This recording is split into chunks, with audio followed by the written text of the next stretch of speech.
setiap hari kasusnya itu terus meningkat. Jangan sampai pandemi ini proyek bisnis rapid test, bisnis APD, bisnis obat-obatan. Jangan sampai di rumah sakit semua fokus urus COVID karena insentifnya besar, Pak Ketua. Maksudnya bagaimana? Dia sebagai yang mengelola anggaran, stop anggaran. Ini kan tidak rasional. Putra, Indonesia. Putra. Si COVID yang tidak kelihatan ini sulit dikendalikan karena tidak kelihatan, musuh tidak kelihatan, bagaimana kita lawan? Kami bukan orang bodoh, berkali-kali kami perbaiki, jadi kami terluka. Sampai dia ke YouTube, kami tidak tahu, kami tidak ada urusan. Tapi menyebut nakes di dalam YouTube, itu kepedulian kami. Jadi kami jangan dibodohi.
Kami ingin menyampaikan pernyataan sikap bersama organisasi profesi kesehatan Kabupaten Sika. Ada 16 organisasi profesi kesehatan, ya.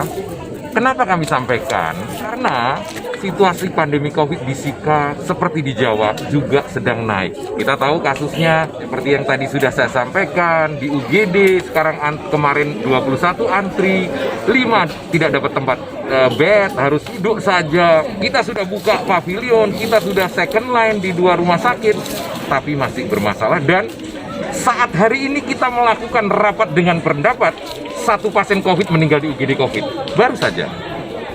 Artinya apa? Masalahnya besar.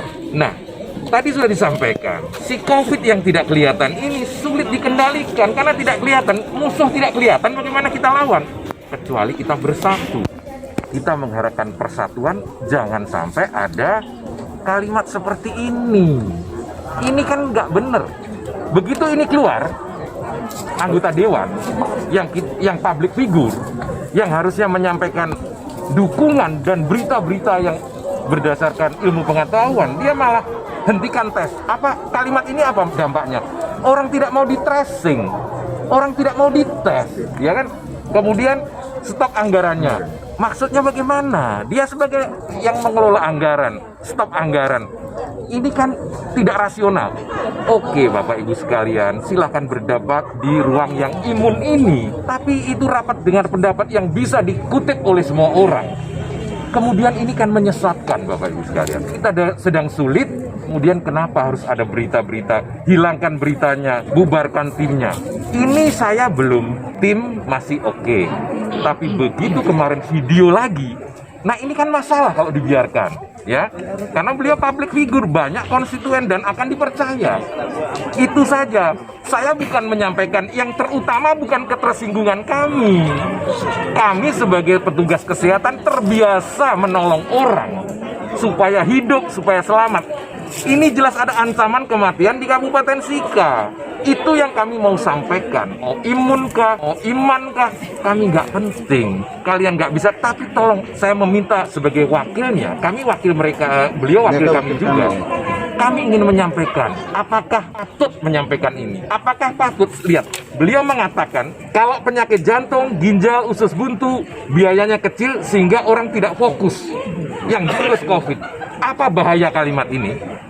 Nanti orang yang sakit jantung, kalau rakyat percaya, dan kemungkinan bisa percaya karena anggota dewan. Akhirnya orang sakit jantung tidak ke rumah sakit karena di rumah sakit tidak dilayani. Akhirnya dia di rumah. Terus kalau di rumah meninggal, siapa yang tanggung jawab? Apakah dia tanggung jawab? Apa dia tahu? Tidak tahu. Hari ini kan sudah selesai.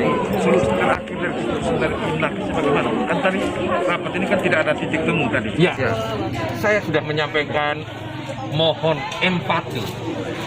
Kami bekerja keras, rakyat Sika bekerja keras, jangan mengganggu.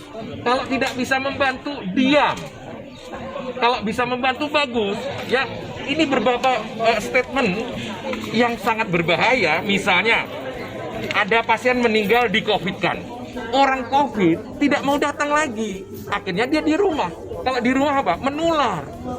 Berbahaya. Jadi kami itu mengetuk hati. Jangan, ini ancaman kematian rakyat Sika. Itu yang paling kami mau sampaikan. Mau diurus sama BK dan sebagainya. Jadi target kami adalah menyuarakan rakyat Sika sedang dalam ancaman kematian COVID dan bahkan yang non-COVID. Karena kalau bahasanya penyakit jantung, ginjal, usus buntu nanti dilayani tidak fokus. Ini kan. Kedua misalnya, di UGD kok di rapid test.